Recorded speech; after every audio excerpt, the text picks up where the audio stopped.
Halo Sobat PTPN, insan PTPN yang berdedikasi tinggi dalam industri perkebunan yang dinamis.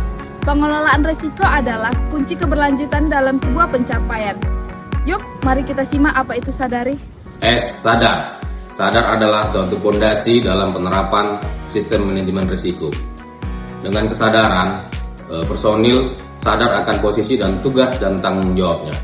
Dengan begitu, personil juga paham apa yang menjadi risiko dalam bidang tugasnya. Dengan tahap sadar ini, diharapkan personil dapat mengendalikan, mentransfer, memitigasi, dan menerima risiko, tentunya dengan dampak seminimal mungkin. A. Analisis. Setelah sadar, kita harus bertindak. Kita tidak bisa melawan risiko tanpa mengenalnya.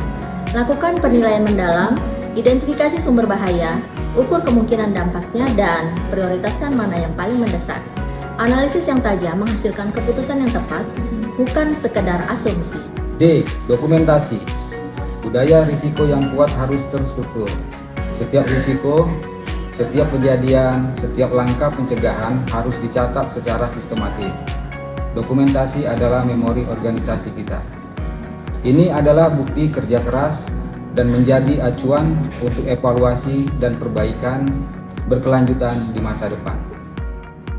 A. Aksi preventif. Pengetahuan tanpa tindakan adalah ilusi. Jangan tunggu sampai bencana terjadi. Ambil langkah pencegahan secara disiplin. Terapkan prosedur keselamatan, berikan pelatihan berkala, dan investasi pada peralatan pelindung. Lebih baik mencegah daripada mengobati. Filosofi ini adalah inti dari budaya risiko yang mahal. A. Reaksi dan respon. Ketika risiko tak terhindarkan menjadi kenyataan, kita butuh kesiapan. Kita harus memiliki rencana darurat yang jelas dan dilatih secara berkala. Semua orang harus tahu perannya saat alarm berbunyi. Respon yang cepat dan terkoordinasi dapat meminimalkan kerugian dan menyelamatkan nyawa. I. Inovasi. Dalam menghadapi dinamika dalam lingkungan kerja, salah satu dari prinsip manajemen risiko adalah dinamis, sehingga dibutuhkan inovasi dan evaluasi dalam melaksanakan baik mitigasi maupun perencanaan dalam perlakuan risiko pada proses bisnis.